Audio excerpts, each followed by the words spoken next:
பாஸ்டாக்ஸ் நேயர்களுக்கு வணக்கம். அதாவது இன்னைக்கு அண்ணன் உமாபதி அண்ணனை சந்திச்சு ஒரு சில விஷயங்கள் பேசலான்னு இருந்தேன். அதில முக்கியமா 4 தற்குறிகள பத்தி பேசலான்னு இருந்தேன். யார் யாருங்கிறத அவர்கிட்டயே கேட்கலாம். வணக்கண்ணே. வணக்கம். எப்படிண்ணே இருக்கீங்க? நல்லா இருக்கேன், நல்லா இருக்கேன். அண்ணே அதாவது நம்ம நெறைய தடவ பேசும்போது நீங்க சொல்லியிருக்கீங்க, முதல்ல நான் தான் அது ஒண்ணு தற்குறின்னே சொன்னேன் அப்படின்னு சொல்லி ஒரு விஷயம் சொன்னீங்க. சமீப காலமாக அந்த தொண்டர்களோ, இளைஞர்களோ எந்த விதமான கமெண்ட்டும் போடுறது கிடையாது. எந்த விதமான இதுக்கும் வர்றதே கிடையாது. ம். இப்ப தான் தெரியுது தற்குறி அவங்க கிடையாது. அந்த கட்சியில இருக்கிற 4 பேரு அப்படின்னு ம். சொன்னீங்க. ம். ம். ஏன்னா ஒவ்வொருத்தரும் ஒவ்வொரு ஆங்கிள்ல பேசுறாங்கன்னுவாங்கல்ல. ம். அந்த மாரி ஆளுக்கு ஒரு ஆங்கிள்ல பேசிட்டு இருக்காய்ங்க. இப்ப ஆதவர்ஜுனா பார்த்தா ஒரு சமயத்தில ரஜினிகாந்த திட்டி பேசுறது. அவருக்கெல்லாம் இதுவே கிடையாது, தைரியம் கிடையாது. பயமுறுத்திட்டாங்க. அவர் பயந்துட்டாரு. அதுக்கும் காரணம் திமுக தான். அப்படின்னு சொல்லிட்டு அடுத்த நாளே ரஜினி ஒரு ஸ்டேட்மெண்ட் விட்டு இது சொன்னோனே, மன்னிச்சிருங்க அப்படின்னு சொல்லி ஒரு வார்த்தை. இப்ப ஏன் ரஜினிய பத்தி பேசினாருங்கிறது தெரியல. பேசு பொருளா இருக்கிறதுக்காகவே ஏதாவது பேசுறாரா? ராஜ்மோகன் ஒரு பக்கம் பேசுறாப்புல, விஜயானந்த் ஒரு பக்கம் பேசுறாப்புல. இவங்கள பத்திலாம் உங்களுடைய பாயிண்ட் ஆஃப் வியூ என்ன? ஒவ்வொருத்தர பத்தியே சொல்லுவோம். ஃபர்ஸ்ட்டு எனக்கு ஆதவ அர்ஜுனா பத்தி சொல்லுங்க. இல்ல, ஆதவர்ஜுனா பத்தி சொல்றதுக்கு ஒண்ணுமே கிடையாது. புரியுதா? ஆதவர்ஜுனா பத்தி அவங்க குடும்பத்தில இருக்கவங்களுக்கு தெரியும். ஒரே ஆதவர்ஜுனா பத்தி பெருசா தெரியாது. அது பெர்சனல் மேட்டர்னால அது நம்ம விட்டுறலாம். யாருடைய பையன்னா? இல்ல, அவங்க ஃபேமிலி. ஒய்ஃப். அது ரைட். அது அது வேற. அது பெர்சனலுக்குள்ள போ வேண்டாம். சரி. ஆ, ஆதவர்ஜுனாவ பொறுத்த அளவுக்கு எப்படின்னு பார்த்தீங்க அப்படின்னா, பணம் வச்சிருக்கவங்கள ஏமாத்தி பணம் அடிக்கிற மாரியான ஒரு பெரிய வில்லன். இது இது ஒரு டிஃபரண்டான டெக்னிக்கா இருக்கு. ஆமா. பணம் இப்ப சில பேர் ஒவ்வொருத்தன் ஒவ்வொரு தரத்தில இருப்பான். சில பேர் என்னன்னா, ஏழை தாய் ஒண்ணு. 60 வயசுல ஒரு மகன் ஒரு தங்கத்தோடு வாங்கி குடுத்துருப்பான். ம். காலம் பூரா கஷ்டப்பட்டு அந்த பையன வளர்த்ததுக்கு ஒரு தோடு, ஒரு மூக்குத்தியும் வாங்கி குடுத்துருப்பான். அத போய் அறுத்துட்டு போயிருவாய்ங்க. ஆ. அது ரொம்ப கொடூரமானவங்க. ஆனா, ஒரு சில பேர் எப்படின்னா, பணம் வலுவா யார் வச்சிருக்காங்களோ, அவங்கள டார்கெட் போட்டு ஏமாத்தி அவங்ககிட்ட காசு புடுங்குறது. ஓ! அவங்க காச தூக்குறது. இப்படின்னு இது எக்ஸ்ட்ரீம் டாப் எண்ட். ஒவ்வொரு கேட்டகரி இருக்கு. ம். அது ஆயிரக்கணக்கான கோடி, லட்சக்கணக்கான கோடி. இப்ப நான் இருக்காருன்னா, ஆயிரக்கணக்கான கோடி ஆட்டைய போடுறது. எந்த பேங்க்லலாம் காசு இருக்கோ, அத நம்ம அதிகாரத்த பயன்படுத்தி நமக்கு வேண்டியவனுக்கு லோனா குடுக்க வச்சு பார்ட்னரா அது ஒரு ஸ்டைல். உலகத்தில எவன் காசு வச்சிருக்கான்? எந்த நாடு காசு வச்சிருக்கு? அவன நம்ம ஆயுதத்த காட்டி மிரட்டி பணம் குடுக்கணும். இப்படி இந்த கேட்டகரி இருக்கும். கடைசியில தோட இருக்கிற வரைக்கும் இதே ஒரே கேட்டகரி தான். ம். இவங்க லைஃப் ஸ்டைலே வேற மாரி இருக்கும். அதில அந்த லைஃப் ஸ்டைல வாழக்கூடிய ஒரு ஆள் தான் ஆதவர்ஜுனா. பாதை. அதான். காசு இருக்கவன்ட்ட எப்படி ஆட்டைய போடுறது? அதுதான். அது அ ஒரு ஒரு ஒரு ட்ராக் அது. அதாவது எப்படி பார்த்தீங்கன்னா, இப்ப இப்ப தாம்பரம் வேணாம். Chennai central Chennai central. Arakkonam train போகுது. ம். அந்த தண்டவாளத்தில சூப்பர் ஃபாஸ்ட் எக்ஸ்பிரஸும் போகும். பேசஞ்சர் ட்ரெயினும் போகும். ஆமா. தண்டவாளம் அதுதான். தண்டவாளம் தான். ஆமா. அதே மாரி தான் இந்த திருட்டு தண்டவாளத்தில சூப்பர் ஃபாஸ்ட்டும் போகும். சதாப்தி எக்ஸ்பிரஸும் போகும். ஏன்னா, பேசஞ்சரும் சாயந்தரம் அரக்கோணம் பேசஞ்சர் போகும் பாருங்க. அதுதான் ஆதவர்ஜுனா. ஆ. ட்ராக் ஒண்ணு தான். அந்த கொள்கை ஒண்ணு தான். பணக்காரன்ட்ட கொள்ளையடிக்கணும். ம். அவங்கள ஏமாத்தணும். அதுக்கு என்ன வழி? குடும்பத்துக்குள்ள புகுந்து யாரையாவது ஒருத்தர தூக்கிட்டோம்னா, சொந்தமாயிருவோம். அப்புறம் நமக்கு ஆட்டோமேட்டிக்கா அவன் காசு அழுது தான் ஆகணும். ம். இது ஆதவ் ஸ்டைல். ம். அத அடிச்சுட்டு, அத வச்சு பதவிக்கு வரணும். பதவிக்கு வர்றதுக்கு என்ன பண்ணணும்? நம்ம மூஞ்சி முகரைக்கு எவனும் தொடப்பு கட்டைய தூக்கிட்டு வருவான் வெளிய போனோம்னா. ம். அப்ப எவனாவது இளிச்சவாயன் இருந்தானா, அவனுக்கு காசு செலவு பண்றது என்னன்னா, விஜய் மாரி ஆட்கள் பைத்தியம் முடிச்சவங்க இருப்பாய்ங்க. ம். நமக்கு ஒருத்தன் செலவு பண்ணான்னா, என்ன வேணாலும் பண்ணிட்டு போ, வா என் கூட இரு அப்படின்ற மாரி. அந்த மாரி ஆள போய் ஒட்டி, அவங்க தாறுமாறா செலவு பண்ணி, அவன பணத்த அடிமையாக்குறது. பணத்தால் அடிக்கிறது. ம். அடிக்கும்போது அவன் கூட்டு ஒரு பதவி குடுத்து க்ளோஸா வச்சுக்குவான். வச்ச உடனே அவன வச்சு யூஸ் பண்ணி, அவன ஒரு பதவிக்கு கொண்டு வர மாரி போய், அந்த கட்சிய ஆட்டைய போட்டு அடுத்த லெவலுக்கு போறது.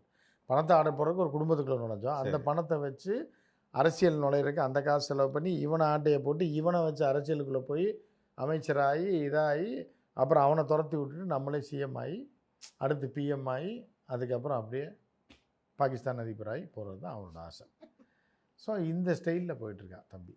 அவருக்கு தெரியாதா? ஒருத்தர பத்தி பேசும்போது, ரஜினி அவர்கள பத்தி தவறா பேசக்கூடாதுங்கிறது கூட அவருக்கு தெரியாதா? அப்படி இல்ல. தெரிஞ்சு தெரியாமலாம் கிடையாது. புரியுதா உங்களுக்கு? நீங்க இப்ப ரோட்ல ஒருத்தன் ஈத்தர குடியார பையன் இருக்கான். அவன் வந்து நீங்கள் வந்து ஒரு பென்ஸ் காரில் கல்லை விட்டு எறிட்டான்னா பரபரப்பாயிரும். போட்டு அவனை பப்ளிசிட்டி தேடிக்கிறது. பப்ளிசிட்டி தெரிகிறது. அந்த ஓகே. மாதிரி அந்த மாதிரி கேட்டகரி. ரஜினியை தொட்டால் தானே இதை பேசினார். ஆக பெரும் தப்பு என்னன்னா அவர் போய் அறிக்கை கொடுத்தது, ரஜினிகாந்த் அறிக்கை கொடுத்தது தான் பெரிய கேவலத்துலேயும் கேவலம். இவெல்லாம் ஒரு ஆளுன்னு சொல்லி இவன் ஏதோ பேசுகிறா சொல்லி அவர் அறிக்கை கொடுத்து இவன் இதுக்கு தான் செய்கிறான்னு தெரியாமல் அவர் கப்புன்னு வண்டியில் ஏறினார் பாருங்க வாண்டடா. அதுதான் பெரிய தப்பு. இவன் அட்ரஸ் இல்லை, ஆள் இல்லாத அனாமத்து பையன். இவன் சொல்கிறான்லாம் அவனுக்கு பதில் சொன்னா கேவலம் இல்லையா? கரெக்டு தான். புரியுதா அவனுக்கு? ஸோ அந்த மாதிரி ஒரு ஆள் தான் ஆதவ அர்ஜுனா. வந்து இந்த ஸ்டைல் தான் வருது. ஆமாம். இதில் வந்து அடுத்தது வந்து பார்த்திங்கன்னா புஷி ஆனந்த். அவர் வந்து ஒரு மேடையில் சமீபத்தில் சொல்லியிருக்காரு. அதாவது ஒரு இடத்துல பார்த்தா நோன்பு கஞ்சி துறக்கிறதுக்கு அங்கேயும் போகிறாப்புல, இன்னொரு இடத்துல பார்த்தா ஒரு பை ஒன்று தூக்கிட்டு நேராக ஒரு கோயிலுக்கு போய் சாமிகிட்ட வச்சு எல்லாம் பூஜையெல்லாம் பண்ணி எடுத்து வர்றாரு. ஒரு பக்கம் பார்த்தா மேடையில் பேசும்போது 234 தொகுதி அந்த எப்படியும் நம்ம தளபதி வந்து விஜய் 4 தொகுதியில் நின்று ஜெயிச்சிருவார், மிச்சம்னா நீங்கள்லாம் நிற்கணும், நீங்கள்லாம் தான் வந்து அந்த கட்சியை வந்து ஜெயிக்க வைக்கணும் அப்படின்னு ஒரு விஷயத்தை பேசுகிறாப்புல. எதை வச்சு அவர் சொன்னார் 4 தொகுதின்னு? எனக்கு அதுதான் அர்த்தம் புரியல. ஏன்னா சட்டப்படி வந்து 2 தொகுதியில் நிற்கலாம் அப்படிங்கிறது. ஒருவேளை நான் என்ன புரிஞ்சுக்கிட்டேன்னா, ஒரு பாண்டிச்சேரியிலேருந்து வந்திருக்காரு, பாண்டிச்சேரியிலே 2 தொகுதினா தமிழ்நாடு பெருசு, அப்போ 4 இருக்குமோ அப்படின்னு நினச்சிட்டாரோ புஷி ஆனந்த் வந்து என்னன்னு பார்த்தீங்கன்னா, படிப்பறிவு இல்லை, பேச தெரியாது. ஆனால் ஒரு 500 கள்ள நோட்டையும் நல்ல நோட்டையும் 100 அடி தாண்டி ஒரு மரத்தில் கட்டி தொங்க விட்டிங்கன்னா கூட இங்கேருந்து பார்த்து கரெக்டாக சொல்லிடுவோம் இது 500 தான், 500 நோட்டு, நல்ல நோட்டு, கள்ள நோட்டுன்னு. அந்த அளவுக்கு வந்து பண விஷயத்தில் தெளிவான ஆள் புஷி வந்து அதில் எக்ஸ்பர்ட். அந்த மாதிரியான ஒரு ஆள். அதை வந்து எங்கே எவன்கிட்ட அடிக்கலாம், தலைவரை எப்படி மார்க்கெட் பண்ணுறது, சில பேருக்கு அது தெரியாது. புரியுதா? சில பேருக்கு வந்து இந்த சாதாரண ஒரு இரும்பு வச்சுருப்பான், அதை வச்சு என்ன பண்ணுவான்னா மூட்டை பூச்சி கொள்கிற மிஷின்னு சொல்லி விற்றுருவான். அந்த திறமை இருக்குது அவனுக்கு. சில பேர் தங்க கட்டியே வச்சுருப்பான், அவனால் ஒன்றும் செய்ய முடியாது, தெரியாது இது என்ன பண்ணுறதுங்க, ஒரு கட்டி இருக்குது அப்படியே வச்சுருக்கேன்னு. அது மாதிரி ஆதவ அர்ஜுனா ஆதவ அர்ஜுனானே வருது. ஏன்னா முள்ளமாரிகளை பற்றி பேசும்போது முதல் இடத்துல ஆதவ அர்ஜுனா இருக்குதுன்னா ஃபஸ்ட்டு அதுதான். புஷி வந்து என்ன பண்ணுவாப்புலன்னா, புஷி வந்து தன்னோட உழைப்பில் வளர்ந்தார். புஷியை நான் ஏன் ரொம்ப மரியாதையாக பேசுவேன்னா, புஷி மாமனார் காசுலையோ மாமியார் காசுலையோ அத்திம்பேர் காசுலையோ அக்கா மக காசுலையோ வளர்ந்தவன் கிடையாது. தானே கஷ்டப்பட்டு தானே விறகு விற்று தானே விறகு உடைச்சி விறகு கடை வச்சு சம்பாரித்து எம்எல்ஏவாகி அந்த வழியாக போன விஜயை மயக்கி அப்புறம் விஜயை வந்து நம்ப வச்சு விஜய் குடும்பத்தையே துரத்தி விட்டு வெளியே இப்படி சுயமாக அவன் முன்னேறி இன்றைக்கி வந்து விஜயை தனியாக துண்டாக தூக்குனால வரதான் குடும்பத்துலேருந்து பிரித்து தூக்கி வச்சு ஒரு அரசியல் தலைவனாக வச்சு பல இடத்துக்கு இஸ்துன்னு வந்து பெரிய வேலை பண்ணிடு. ஸோ அதனால் இப்போ புஷி ஆனந்தோட உழைப்புன்றது வேறு, ஆதவ அர்ஜுனான்றது சீட்டிங், மற்ற எல்லாமே சீட்டிங். புஷி வந்து உழைப்பால் உயர்ந்த உத்தமன் இன்றைக்கு வரைக்கும், அதை நம்ம பாராட்டலாம். அடுத்தவன் காசுக்கு ஆசைப்பட மாட்டாப்புல, தன்னோட உழைப்பால் அடுத்தவனை நேரடியாக இது பண்ணுவாப்புலே தவிர இன்னொருத்த காசை ஆட்டையை போட்டு அந்த காசை வச்சு இன்னொருத்தனை சீட்டிங் பண்ணுறாங்க. அது நீங்கள் சொன்னது இப்போ பயங்கரமாக உண்மையாகிடுச்சு போல இருக்கேன். அந்த கிட்டத்தட்ட வந்து டிடி எடுத்து வாங்கன்னு சொன்னாங்க நீங்கள்ல, முதல்ல நீங்கள் தான் சொன்னீங்க அதை. ஆனால் இப்போ எல்லோரும் சொன்னாங்க, எல்லாருக்கிட்டையுமே 2 ரூபா கேட்டிருக்காப்புல, 2 ரூபா கேட்டிருக்காப்புல. அப்புறம் இல்லை கொஞ்சம் அதிகமாக கேட்டு பார்ப்போம்னா 5 சி கேட்டிருக்காப்புல. பாண்டிச்சேரி தொகுதியில் யார்கிட்டயே போய் 5 சி வேணும்னு கேட்டிருக்காப்புல. 5 சினா அவன் 5000 கொடுப்பாங்க, அவ்வளோதான். மொத்த ஓட்டு 5000 ஓட்டு தானே, தலைக்கு 100 ரூபா கொடுங்க தலைவா அப்படின்ட்டு இருப்பாங்க. 5 சின்னா அவங்களுக்கு தெரியாது. 5 சினா பாண்டிச்சேரியில் 5000 தான். ஸோ இவர் வந்து மாவட்ட நிர்வாகிகள் தொண்டர்கள்ட்டே காசை அடிக்கிறது தான் இவரோட பிளானு. அப்புறம் யாராக இருந்தாலும் காசு செலவு பண்ணி தானே ஆகணும், போஸ்ட் ஓட்டி தானே ஆகணும். அதுக்கு தான் அவரோட பிளான்.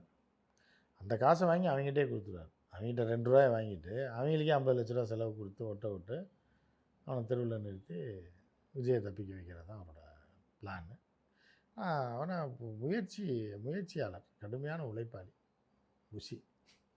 அதனால் விஜய் பாப்பாப்பில் சரி சாப்பிட்டு போட்டு உழைக்கிறாப்புல அப்படின்றனால அவனை நம்ம மரியாதையை எப்பயுமே பேசுவோம்.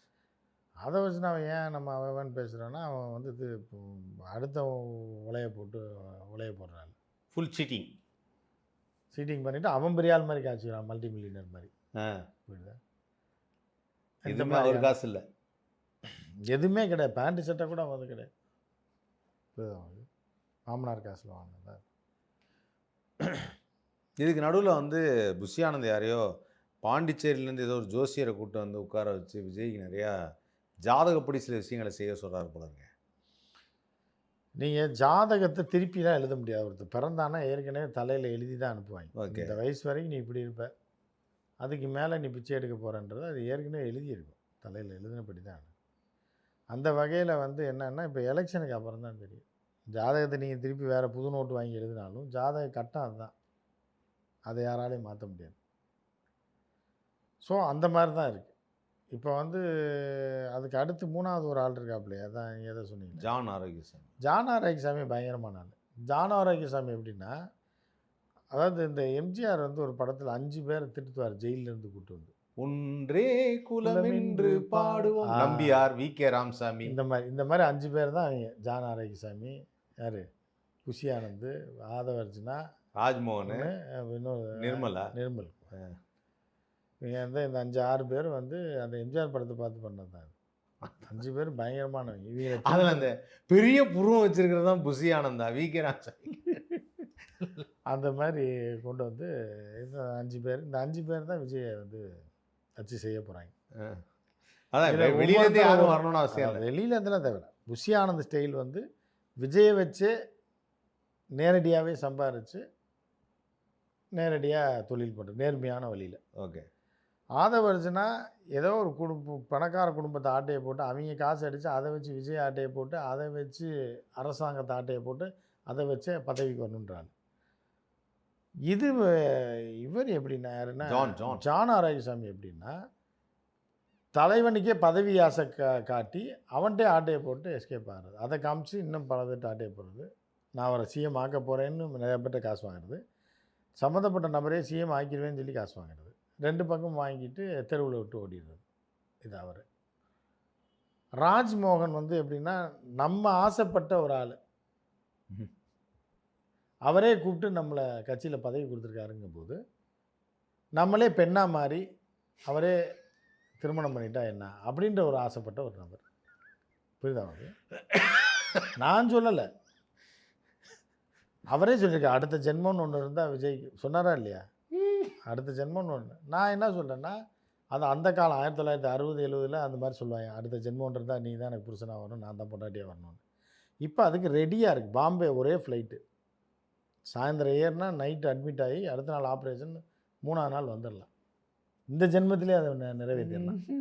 அந்த மாதிரி ஒரு கேரக்டர் தான் யாருன்னா அவர் ராஜ்மோகன். ஏன்னா ஆசைப்பட்டாப்புல அதை செஞ்சிட வேண்டியதான். செய்கிறதுக்கு வாய்ப்பு இருக்குது. உடனே இப்போ மத்தியானம் 3 மணி ஃப்ளைட் ஏறினா 6 மணிக்கு பாம்பே இறங்கினோடனே ஒரு ரூம் கூட போட வேண்டியது. அப்படி நேராக ஃபோன் பண்ணால் ஆம்புலன்ஸ் எடுத்தாருன்னா ராஜ்மோகன் வந்து திரிசா லுக்கில் தான் இருப்பாங்க. கருப்பு திரிசா மாதிரி இருக்கு. அப்புறம் வந்து அதே மாதிரி இருக்கும். அந்த மாதிரி பண்ணலாம். அவர் சாயந்தரம் ஃப்ளைட்டில் போனார்னா நைட்டே அட்மிட் பண்ணிடுவாங்க. ஆம்புலன்ஸ்லாம் வேணாம். அந்த பாம்பேயில் வந்து இந்த கருப்பு டாக்ஸி இன்னும் இருக்குது. ஆசையிலே இன்றைக்கி ஏர்போர்ட்டில் ஏறினா நேராக கொண்டு போய் இறக்கி விட்டாங்கன்னா அது ஸ்பெஷல் ஹாஸ்பிட்டல்லாம் இருக்குது. நைட்டே மயக்க ஊசி போட்டுருவாங்க. போட்டு காலையில் வெள்ளனை ஆப்ரேஷன் பண்ணி சாயந்தரம் 3 மணிக்கெலாம் அனுப்பி விட்ருவாங்க. இல்லை 3 நாள் தங்கிட்டு வர்றதுனால வரலாம். வந்துட்டால் அதுக்கப்புறம் அது கொஞ்சம் ஒரு ஒரு ஒரு ஒரு வாரம் 10 நாள் ரெஸ்ட் எடுக்க வேண்டியது இருக்கும். எடுத்துட்டோன்னா எல்லாம் கிளியர் ஆயிரும். அதுக்கப்புறம் நம்ம பாட்டுக்கு இல்லை மீடியை போட்டு டக்குன்னு